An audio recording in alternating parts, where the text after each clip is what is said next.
ദൈവവചന കേൾവിക്കായി കാതോർത്തിരിക്കുന്ന എല്ലാ വിശുദ്ധരെയും ക്രിസ്തീശുവിൽ പ്രഭാതവന്ദനങ്ങൾ ചൊല്ലുന്നു. 10,000 പേരുള്ളൊരു ദൈവസഭ ആത്മഭാരം നഷ്ടപ്പെട്ടതാണെങ്കിൽ ആ സഭയെക്കുറിച്ച് ദൈവത്തിന് വലിയ മഹത്വമുണ്ടാകത്തില്ല. ഒരു മഹത്വവും ദൈവത്തിന് എടുക്കാനില്ല.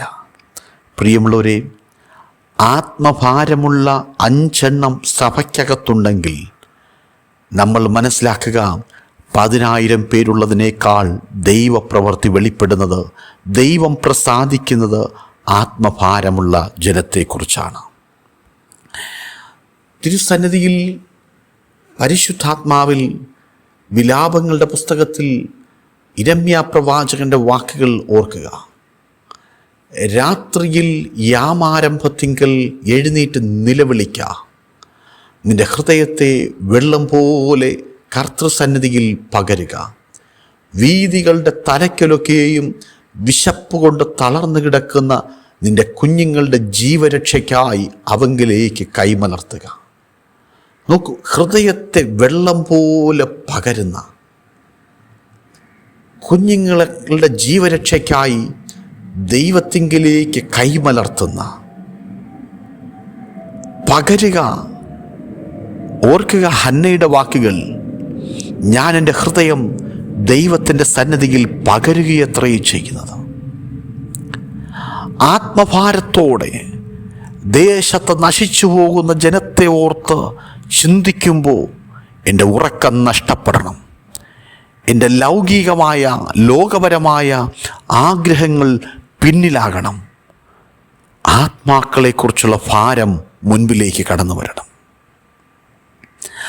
ഈ ലോകത്ത് പിശാച് നമ്മളിലുള്ള ആത്മഭാരം നഷ്ടപ്പെടുത്തി മറ്റു പലതും നമ്മളെ ഹൃദയത്തിനകത്തേക്ക് കുത്തി നിറച്ച് നമ്മളെ ലോകമനുഷ്യന് തുല്യരായി, അല്ല അതിനേക്കാൾ അധപ്പതിച്ച നിലവാരത്തിൽ ഇന്നത്തെ ആത്മീയ അവസ്ഥയെ ഗോളം പോകുമ്പോൾ ഒരു ഭാരം, ഒരു ഞരക്കം നമുക്കുണ്ടാകട്ടെ. എലീശായുടെ മുൻപിൽ നയമാൻ്റെ ധനത്തിൻ്റെ വെള്ളിയും സ്വർണ്ണക്കട്ടികളും ധനങ്ങളും അവിടുത്തെ മേൽത്തരമായ വസ്തുക്കളും കൊണ്ടുവരുമ്പോൾ അത് വാങ്ങി പാവപ്പെട്ടവന് വീട് വച്ചു കൊടുത്ത്, സ്ഥലം മേടിച്ചു കൊടുത്ത് ആലയം പണിയാം. പക്ഷേ എലീശായോടുള്ള ദൈവത്തിൻ്റെ മറുപടി അത് മേടിക്കരുതെന്ന. നാം എന്തു തന്നെ കാര്യങ്ങൾ ചെയ്താലും ഇവിടെ നമുക്ക് പേര് കിട്ടും, പ്രശസ്തി കിട്ടും. പക്ഷേ നിത്യതയിൽ പോകുമ്പോൾ ദൈവത്തിൻ്റെ വാക്കുകൾ വില കൽപ്പിക്കാത്തവർക്ക് അവിടെ വലിയ ശിക്ഷയ്ക്ക് നാം കാരണഭൂതരായിത്തീരും, ആരാണെങ്കിലും. ഇതിനെ പൗലോസ് അപ്പോസ്തലൻ ലേഖനം എഴുതുമ്പോൾ ഇപ്രകാരം പ്രബോധിപ്പിക്കുന്നു: ധനത്തിൻ്റെ വഞ്ചന.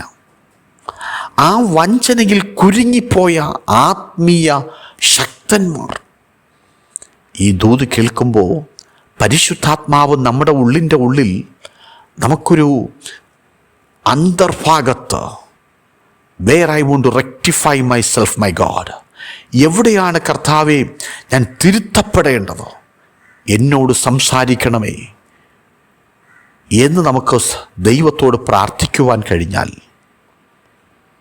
എത്ര അനുഗ്രഹിക്കപ്പെട്ട ഒരു ദൈവികമായ സാന്നിധ്യം നമ്മുടെ ഉള്ളിലേക്ക് കടന്നു വരും.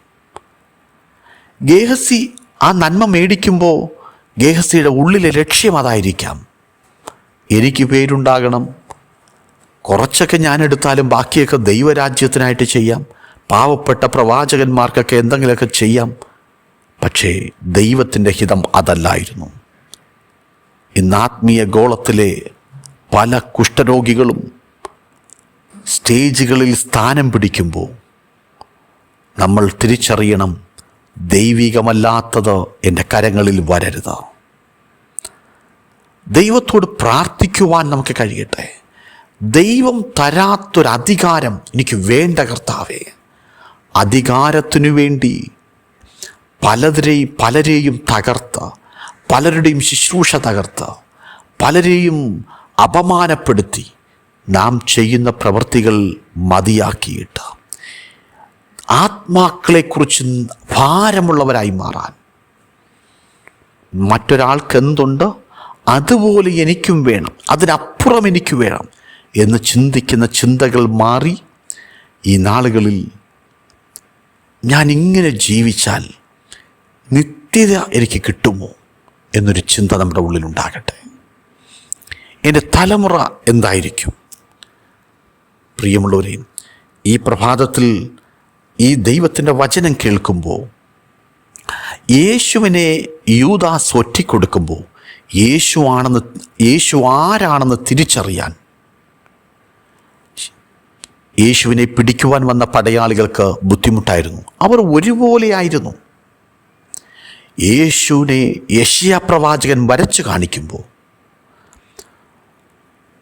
ഒരു മൃഗത്തിൻ്റെ തൊലി ഉരിച്ചാൽ അതിൻ്റെ സുഷിരങ്ങളിൽ നിന്ന് രക്തം ഇറ്റിറ്റു വീണ് കണ്ടാൽ ആളല്ല എന്ന് തോന്നുന്ന നിലവാരത്തിൽ പൂർണ്ണമായും രക്തത്തിൽ മുങ്ങി നിൽക്കുന്ന യേശു ആർക്കു വേണ്ടിയാണ് പ്രിയരെ?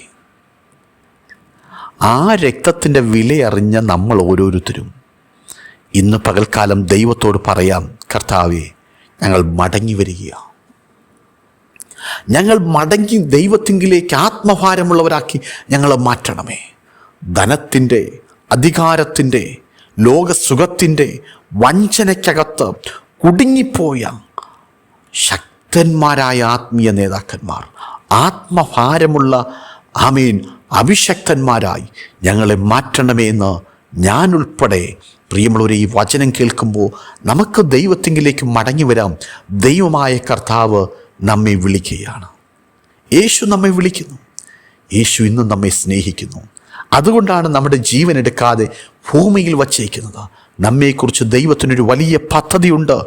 ദൈവത്തിൻ്റെ സന്നിധിയിൽ ആത്മഭാരമുള്ളവരായിത്തീരുക, ആത്മാക്കളെ നേടുക.